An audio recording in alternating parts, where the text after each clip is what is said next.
It's 3 a.m.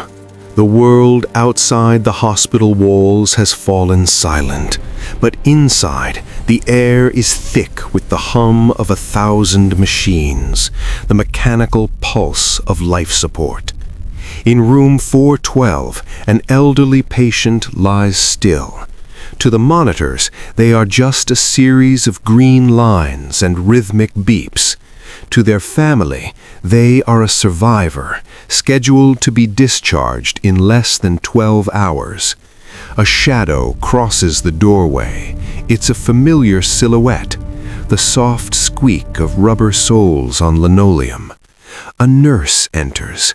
They don't turn on the overheads, they move with the practiced ease of a ghost in the dark. They offer a reassuring whisper, a gentle touch on the arm that signals safety.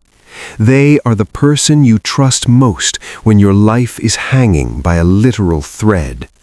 But as the syringe meets the IV port, the atmosphere shifts. The hero isn't here to heal. They watch, they wait, they look into the patient's eyes as the heart monitor begins its frantic, terminal dance. This isn't a tragic accident. This is a choice. It's a murder. Today, we are pulling back the sterile curtain on the most terrifying paradox in true crime. The healers who became hunters. This is the psychology of the angel of death. What drives a human being to cross the line from caregiver to executioner? To understand the angel of death, we have to look past the scrubs and the stethoscope. Forensic psychologists have spent decades dissecting this specific brand of evil. It isn't like the slasher movies or the heat of passion crimes we see on the news. This is dark. It is quiet. Most healthcare serial killers fall into two chilling profiles. First, there is the mercy killer. These individuals wrap their crimes in a cloak of compassion. They claim they are ending suffering, even when the patient is stable, recovering, or even young. They play God, deciding whose life is worth living and whose is a burden. But then there is the hero killer. This is perhaps the most twisted profile of all. These nurses or doctors thrive on the adrenaline of the save. They will inject a patient with a dangerous dose of insulin or heart medication just to trigger a code blue. When the alarms scream and the crash carts roll in, the killer is the first one there. They perform the CPR, they lead the resuscitation. They want the praise of their colleagues and the gratitude of the families. They don't just want to kill, they want to be seen as the person who fought the hardest against death itself. Let's look at the atmosphere where these crimes breathe. A hospital is a place of high stakes and high mortality. Death is expected, and it's this very expectation that serves as the perfect camouflage. In our case study, the red flags didn't appear as screams or violence. They appeared as numbers, a statistical anomaly that should have been caught months or even years earlier. Staff members began to notice a trend they jokingly called the black cloud.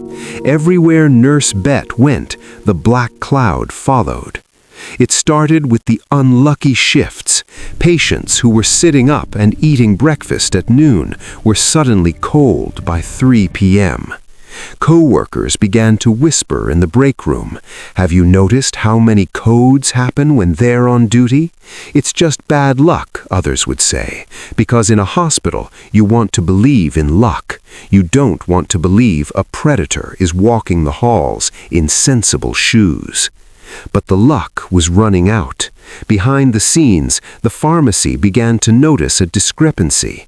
Vials of digoxin, a powerful heart medication, were disappearing, not in boxes, but one by one. Someone was skimming from the supply. Someone was preparing for their next miracle save. Now here is where the story takes a turn that usually leaves people cold. When the hospital administration finally realized they had a problem, they didn't call the police.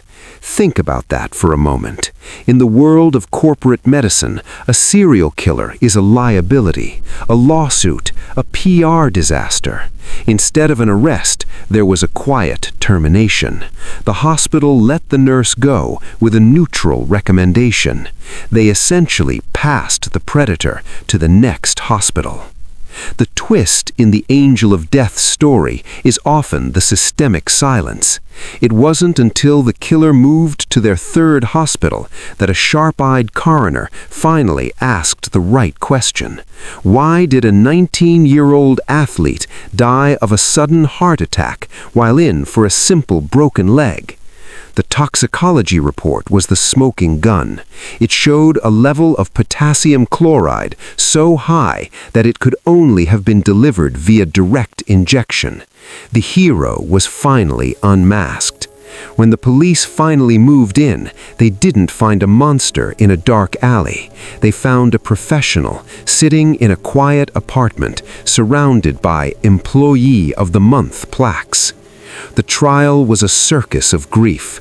Family after family stood up to describe how the nurse had comforted them at the bedside of their dying relative. The very person who had killed their mother or father was the one who handed them the tissue. The legal aftermath changed medicine forever. It led to the Patient Safety Acts and the duty to report laws. Today, medicine cabinets are biometrically locked. Every milligram of medication is tracked by AI and computer logs. But as we close this chapter, we have to ask, is the system truly foolproof? Or is there another hero out there right now, waiting for the monitors to beep just so they can step into the light? We trust our lives to the hands of healers. We have to. But history shows us, sometimes the hand that heals is the same one that takes it all away. This case forces us to ask a terrifying question. Is it possible to ever truly know the intentions of those we trust with our lives? Or is the angel of death a shadow that any system, no matter how advanced, can never fully outrun? If this deep dive kept you on the edge of your seat, hit the like button and subscribe to join our investigation into the darkest corners of the human mind. Tell me in the comments, do you think the hospital should be held legally responsible for the quiet termination of this nurse?